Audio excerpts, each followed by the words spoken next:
Good morning, welcome to SML Online. They say you should never work with children or animals, but we thought, seeing as we're looking at creation at the moment, we would get the dog in the welcome video. Andy's going to continue our series this morning. He's going to be talking about creation and repairing. Next week, we're really glad that Justin Tompkins will be preaching for us. Unfortunately, he won't actually be here in real life, we'll just be on video. So if you are booking in for the church service at 10 o'clock next week, it'll be a video sermon, not Justin in real life. Yeah, and I just love our theme this week about God being a repairer. And I love the fact that as Christians, we have that real hope that God is in the business of restoring and repairing, and that's what he loves to do. And we've got that hope every day, and it's a hope that we can share with others. So shall we just pray before we start? Father God, I thank you so much for our service this morning. And Lord, I pray that if there's things in our lives that need restoring, will you come and fill us with your peace, your love, your life, and your joy. In Jesus' name, amen. Amen. Let's worship together.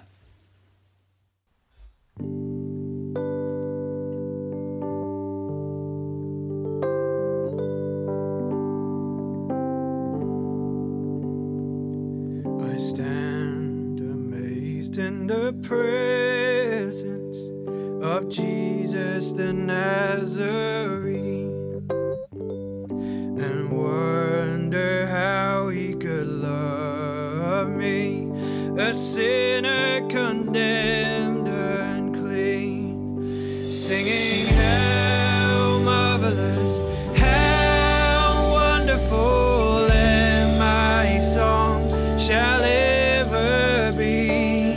How marvelous, how wonderful is my Savior's love for me. It's never ending, never ending.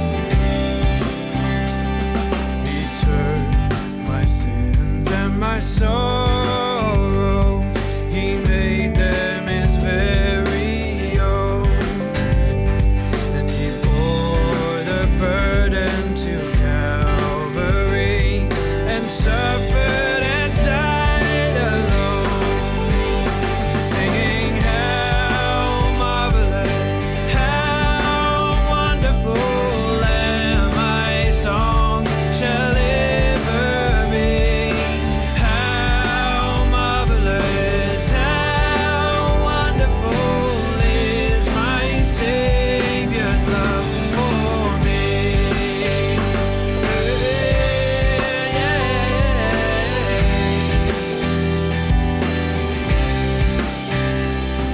When with the ransomed in glory, his face I at last shall see, 'twill be my joy through the ages to sing of his love for me, singing how marvelous, how wonderful, and my song shall ever be. How marvelous, oh how wonderful is my Savior's love for me, singing how marvelous, how wonderful, and my song shall ever be. How marvelous, how wonderful is my Savior's love for me.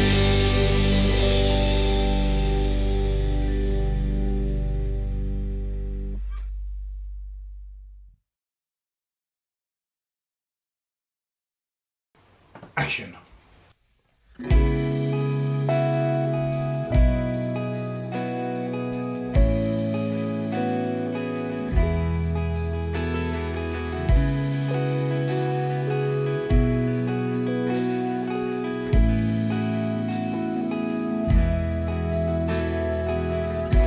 Before I spoke a word, you were singing over me.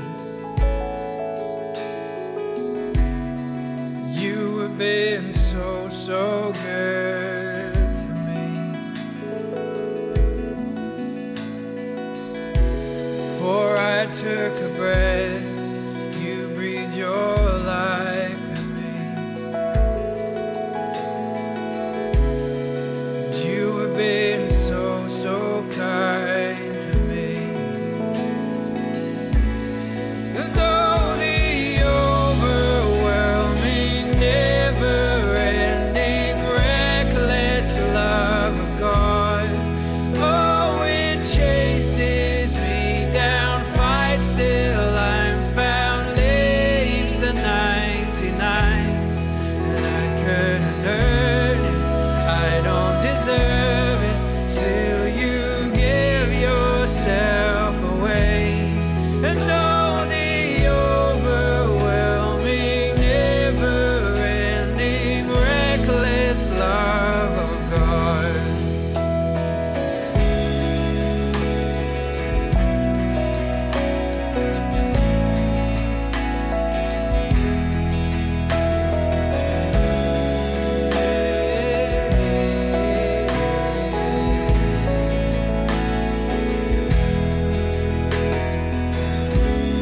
When I was your foe, still your love fought for me. You have been so, so good to me.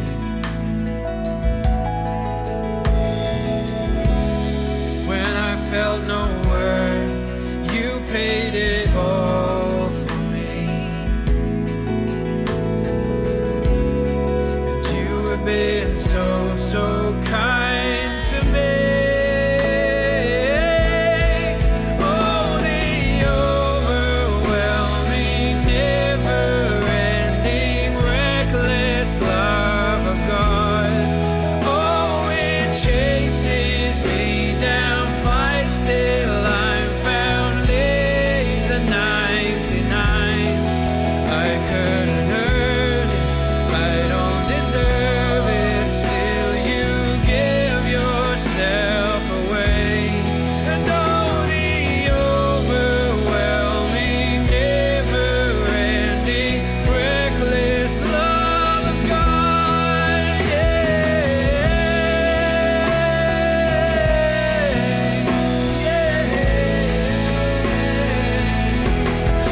Chasing me down,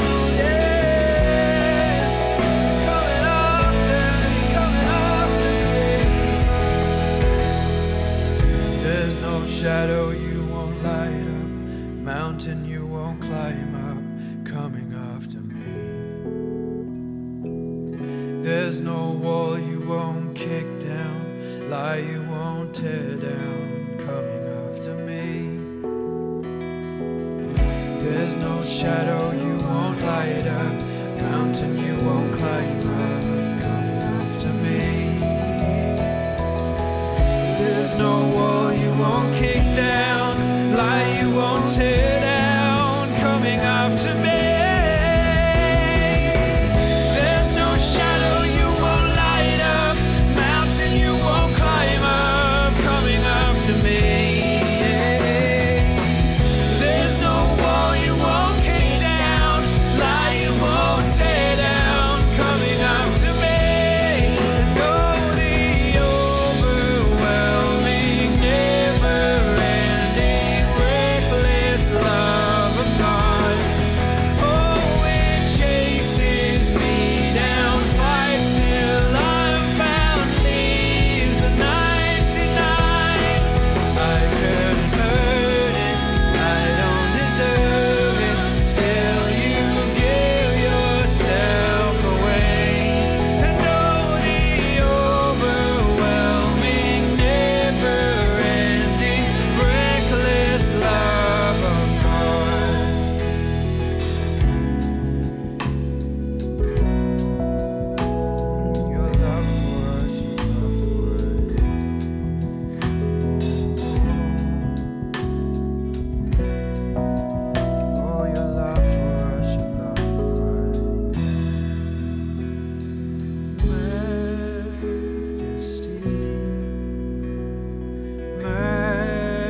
just as I am. Empty-handed but alive in your hand. Majesty,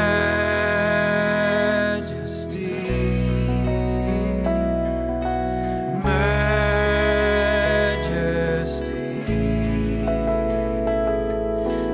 Forever I am changed by your love.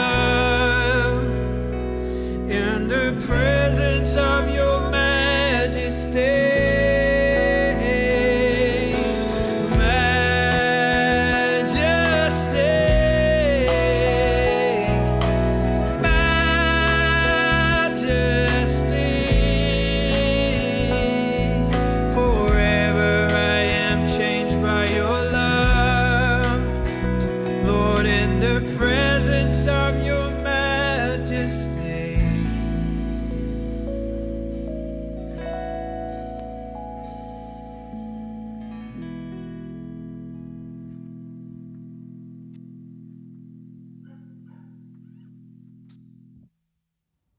Hey, it's great to see you this morning or this afternoon or this evening, whenever you're watching and wherever you're watching from. We're so glad to have you watching along with us. I'm Matt, and along with my wife Miriam, we run the Students and 20s ministry here at SML, and it's such a privilege to get to spend time with these guys and to walk alongside them in faith and see them grow and develop in that. I've been asked this morning just to share a little bit about what we'll be doing this kind of half term. And we're going to be looking at the Bible, in particular characters such as Noah, Joshua, Nehemiah, and of course Jesus. And in particular, we'll be looking at the overarching theme of rebuilding. Right now, it's such a great time for us to reassess, to realign, and to re-energize ourselves and our relationships, and to really press forward and invest in ourselves and our godly habits. And that's what we'll be looking at this term. We'll be looking at the Bible, at those kind of characters, and we'll be applying that to ourselves right now in this situation. How can we rebuild? How have we done in our godly habits over this last 6 months? What do we want to improve? What have we done well? Where are our growth points, and how can we make those godly habits a thing that is just something we do every day? It's a part of us. We want to be people that are pressing forward for that relationship with God and living it out in the everyday. So that's what we're doing this term. If you're aged 18 and finished school up to 29 and you want to get involved, we'd love to have you along as well. So there'll be an email just here. So just let us know, get in contact, and we'd love to meet you, chat to you, and get you involved in Students and 20s. In John 14:27, Jesus says, "Peace I leave with you, my peace I give you. I do not give to you as the world gives. Do not let your hearts be troubled, and do not be afraid." So Lord, I just want to pray for anyone that's struggling in this season, especially anyone that's feeling unwell. Lord, I pray your peace and your healing over them. Lord, I pray for anyone that's feeling fearful, anyone that's recently faced a bereavement or perhaps lost a job. Lord, may each and every one of them know your peace that passes all understanding and your deep comfort, Lord. I also pray for children and students that have started back at school and at university, and for all those going into a period of new transition times. Lord, I pray, would you help them to settle in to their new schools and new environments? And Lord, we just pray that they would settle in well, that they would make good friends. And Lord, I pray for teachers in this season. Would you give them wisdom and creativity as they seek to teach well through this time, Lord? And would you help each and every one of us to really have wisdom with this COVID situation, Lord? Just give us wisdom in our personal lives, in our work situations, Lord. Lead us by your Holy Spirit. And we do just pray for an end to this COVID-19, Lord. We pray for your kingdom to come and for your will to be done. And Lord, we pray for the recovery course that started on Thursday in places across Dorset, including here at SML. Lord, we thank you for this opportunity to help people to come out of their addictions. Lord, I pray your blessing over each and every one of the guests that has signed up to this course. Lord, I pray your blessing over them, your protection over them, and I just pray your freedom in each and every one of their lives, that they would come to know you and love you as well. And Lord, thank you so much for all of the volunteers and helpers involved in this course. I pray, Lord, would you give us wisdom, lead us by your Holy Spirit as we seek to love and support those going through addiction. In Jesus' name, amen. The Old Testament lesson is taken from Jeremiah chapter 29, verses 4 to 13. This is what the Lord Almighty, the God of Israel, says to all those I carried into exile from Jerusalem to Babylon. Build houses and settle down. Plant gardens and eat what they produce. Marry and have sons and daughters. Find wives for your sons and give your daughters in marriage, so that they too may have sons and daughters. Increase in number there, do not decrease. Also, seek the peace and prosperity of the city to which I have carried you into exile. Pray to the Lord for it, because if it prospers, you too will prosper. Yes, this is what the Lord Almighty, the God of Israel, says. Do not let the prophets and diviners among you deceive you. Do not listen to the dreams you encourage them to have. They are prophesying lies to you in my name. I have not sent them, declares the Lord. This is what the Lord says. When 70 years are completed for Babylon, I will come to you and fulfill my good promise to bring you back to this place. For I know the plans I have for you, declares the Lord. Plans to prosper you and not to harm you. Plans to give you a hope and a future. Then you will call on me and come and pray to me, and I will listen to you. You will seek me and find me when you seek me with all your heart. Good morning, it's great to be with you again. Fia and I have just come back from our holiday in Cornwall, which was a real tonic. Weather was distinctly Cornish. We tried not to check on what the forecast was in Paul over this time. But we loved the untamed beauty there. We loved the dramatic coastline, the expansive skies, which all speak of the glory of God in creation. And we've just started this mini-series on the season of creation. Interestingly, the fifth mark of mission of the Anglican Church is this: to strive to safeguard the integrity of creation and renew the life of the earth. This season of creation is not just an Anglican focus, but actually it's part of an international and global theme that churches all around the world are looking at until the first Sunday in October, which is Harvest. Last week here in church, Mark spoke about rejoicing. Next week, Justin Tompkins, who used to be our associate vicar here, is making a guest appearance on video. He's speaking about repenting.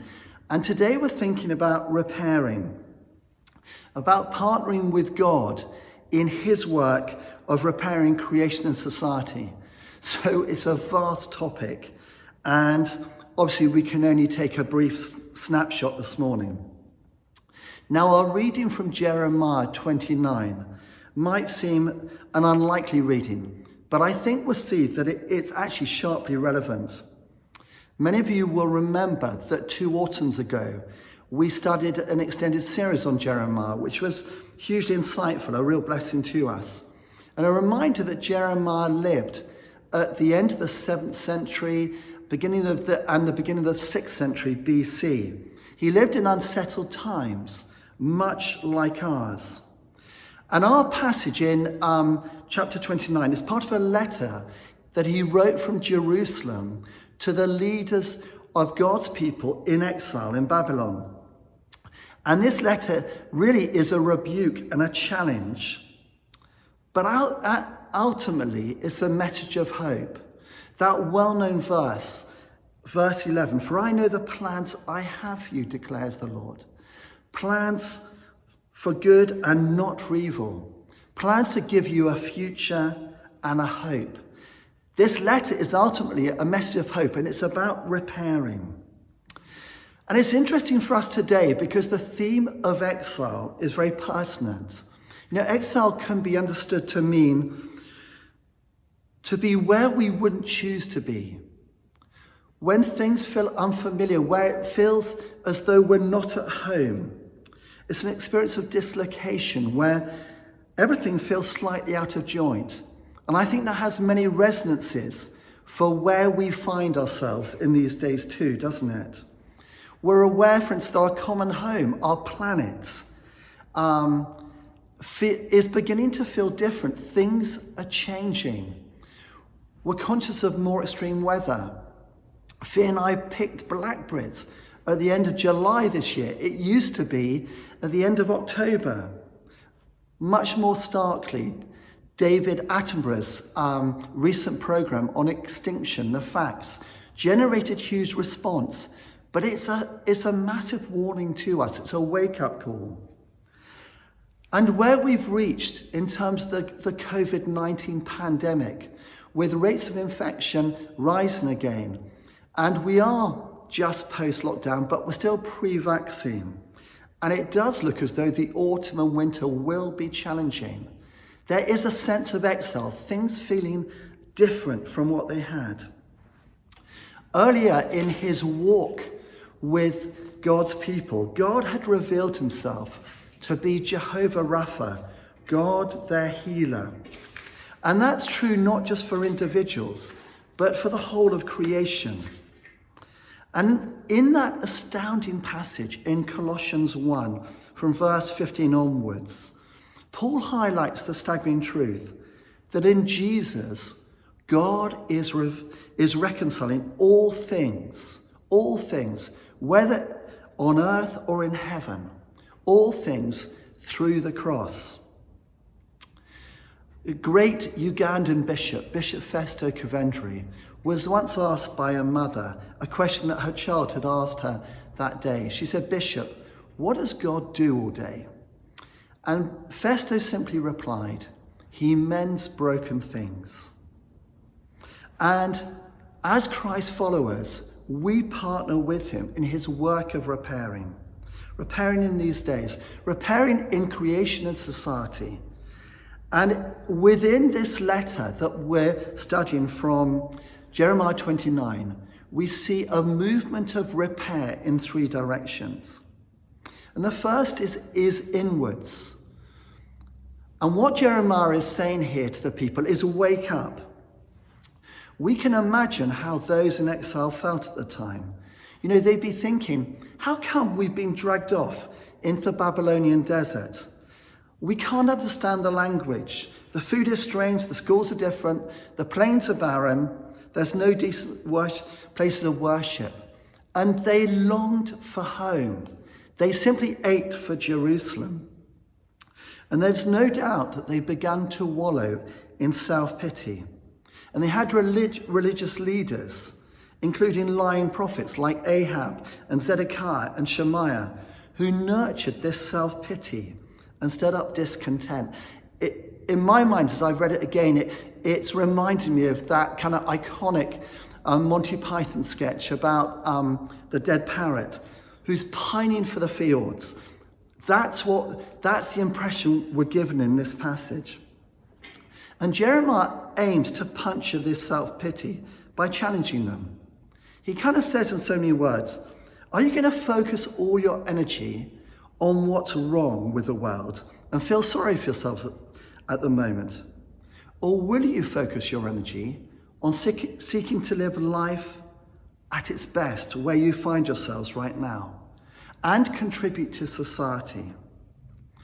Because the living God is still with you. You might feel as though you're in a strange place, but God is in that place. And he's saying, you need to settle that within yourselves first. And I think that's a reminder to us as well, isn't it? That Jesus Emmanuel, God with us, walks with us in these days. And we need to allow him to do that inner work within us. We need to speak to ourselves and remind ourselves we're called to live at our best for God in these challenging days. Just on coming back from holiday last week, I phoned an elderly couple in our congregation, and the husband of which is dying. And I had an extraordinary conversation with his wife, and she impressed me in terms of her attitude to her situation, in that she said she needed to take herself in hand and speak to herself, because she felt as though she'd become kind of overwhelmed by her emotions and her feelings, which obviously are really important to acknowledge. But she had to speak to herself and remind herself that the Lord was with her in these days. And the first step that we take in partnering God in repairing is to wake up, to address those inner feelings and emotions, and to seek to live life at its best in these days. I love what Matt Molyneux shared earlier in the service about rebuilding godly habits. I think that is so important. You know, the Holy Spirit's work within us, his repairing work within us, so that increasingly you and I become good news in our neighborhoods. As Paul said in 2 Corinthians 3, we are a letter from Christ. And who we are will always speak more eloquently than just our words and actions. Wake up and recognize that actually we each have a part to play with God in being community builders in these days, being eco-warriors. Recognize that the poor and the marginalized are most affected by climate change. Question the values of our consumer society. And as Lois reminds us last autumn, learn to walk lightly on our planet. The second movement of repairing we see here is about activity, and it's about living creatively. Build houses and live in them, plant gardens and eat the produce, marry and have sons and daughters. Jeremiah is reminding them, you carry the image of the living God. He is ever creative. Live creatively. And Jeremiah is reminding them, you're not camping now. This is to be your home. Make yourselves at home in it. Dig foundations. Develop the best environment you can in these days for living as well as possible. Enter into the rhythms of the season. Go local. Get your hands stuck into Babylonian soil. Acquire skill in cultivating fruit and vegetables. Become a productive part of the local economy. Don't turn in on yourselves and just pine, but give yourselves to where you are, to your neighborhood, perhaps to your neighborhood WhatsApp group, to your workplace. Live creatively and fully. Now, I wonder how that speaks into your context and my context right now. And then Jeremiah continues. He says, seek the welfare of the city to which I have carried you in exile. God speaking through Jeremiah. And the Hebrew term for welfare is shalom. You'll know that well. It means wholeness. The NIV translates it as the peace and prosperity of the city. Seek the shalom. And we know that creation and society are interwoven, and we're called to seek the shalom of our conurbation in these times. And I wonder, what does that mean? I'm sure your mind will buzz with lots of different examples. I think, for instance, of our Poole town pastors led by John and Anne Ainsworth, playing a role in bringing peace to our town centre. I think also of a dedicated group of litter pickers that Fia and I have got to know early in the mornings down at Sandbanks Beach, who are clearing the beach of litter and trying to ensure that plastic doesn't get sucked out into the sea. Or we think about the choices that you and I make to tread lightly on our earth. For instance, it's great to see that there have been new road measures put in around us here in Poole to try and encourage more cycling and walking, and to help us to take stock before just jumping in our cars without thinking about it. Certainly the air quality that we contribute to will make a difference to our neighbours, our children, our grandchildren. And also because we are global citizens. The carbon emissions that we generate as a result of our lifestyle choices don't only affect those close to us, they affect the poorest and most vulnerable in our world. For instance, we know that Southern Africa is heating at twice the rate of other places in the planet at the moment. And that's because of lifestyle choices we're making in the West. Jeremiah is saying, live creatively, live responsibly. And that's part of our response and our activity. And then a third and final direction, and that's upwards. And it's to pray passionately. Seek the welfare of the city to which I have called you into exile. Pray to the Lord for it, because if it prospers, you too will prosper. Praying blessing in the name of Jesus over our town of Poole, our conurbation, our south coast, is an extraordinary way that we participate with the Lord in his work of repairing.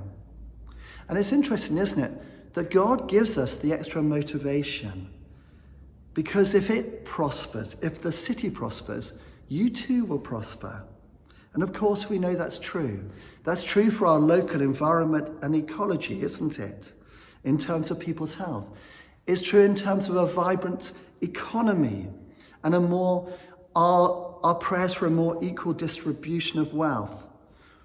It's true as we think about adequate social care for those who are most vulnerable. As we pray for our recovery course here at SML. As we think about our local schools and colleges, praying for our children's and young people's education and therefore for their future prospects. We're encouraged, pray imaginatively, pray generously, pray in a disciplined way, pray passionately. And as Karl Barth has once commented, in prayer, you and I are co-creators with God. So at the beginning of this autumn, I think it's really healthy to ask ourselves, for our life groups, for our prayer triplets, for our personal or family devotions, how much of our praying will we focus on seeking the shalom of our town Poole, of praying for our BCP council, praying for local farmers and our National Trust wardens, praying for our local school head teachers, praying for a spiritual reawakening across our region. I really encourage you to take time to reflect on that. And Jeremiah encourages us in verses 12 and 13. Then you will call on me, the Lord says, and come and pray to me, and I will listen to you. You will seek me and find me when you seek me with all your heart. May we be seeking the Lord with all our hearts as we pray passionately. So in this season of creation, so we're partnering with the Lord in his work of repairing, of mending broken things, playing our part in doing that in society and in creation. Let's just in closing allow the Holy Spirit to highlight within us what he's been wanting to say to us about waking up, about living creatively, and about praying passionately. For Jesus' glory we pray. Amen. 1, 2. I love you, Lord. Oh, your mercy never fails me. All my days I've been held in your hands. From the moment that I wake up until I lay my head, I will sing of the goodness of God. And all my life you have been faithful. All my life you have been so good. With every breath that I am able, I will sing of the goodness of God.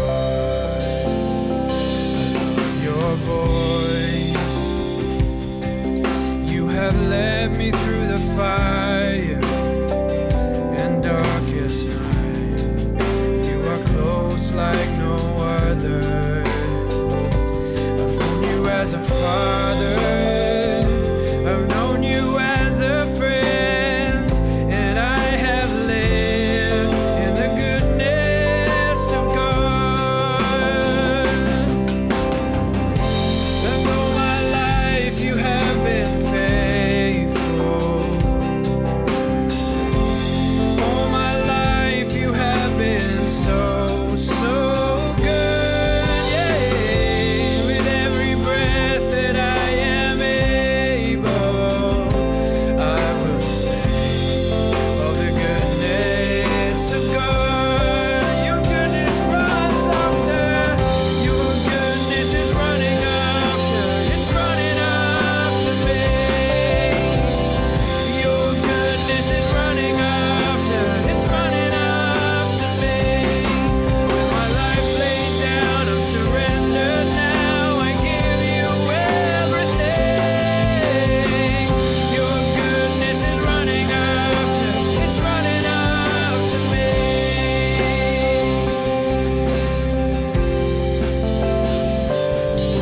You're chasing me down. Whoa.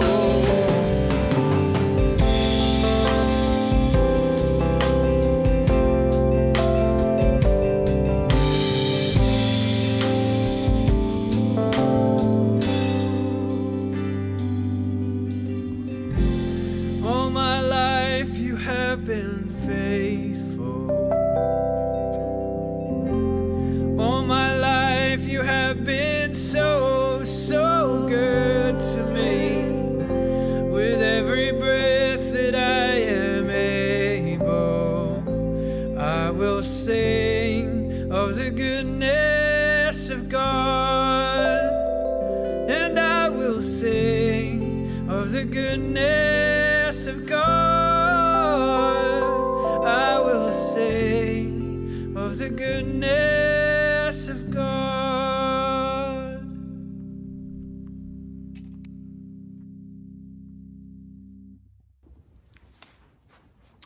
Thank you for joining us again for this service. We really pray it's been a blessing to you. If you've logged on for the first time, we'd love to get to know you. So please do contact us through our website, phone our church office. If anyone would value prayer at all, please click on that link also on our website, and we'll be delighted to get back to you as soon as possible. Perhaps for some people today in our service, you've become aware of more repairing work you'd love the Lord to do within your heart, your mind at this time. And I really encourage you to be open to that. Take time with the Lord. Might be you want some trusted Christian friends to pray with you, but I encourage you to invest in that. And for all of us to take on that challenge of living creatively and praying passionately for the shalom of our town and of our conurbation of this south coast in these days. A final prayer of blessing, and let's let's just receive that promise God gives to his people, first of all, from Jeremiah 29. It's a promise that's given to his people collectively. We can receive it individually as well. For I know the plans I have for you, declares the Lord. Plans to prosper you, plans to give you a hope and a future.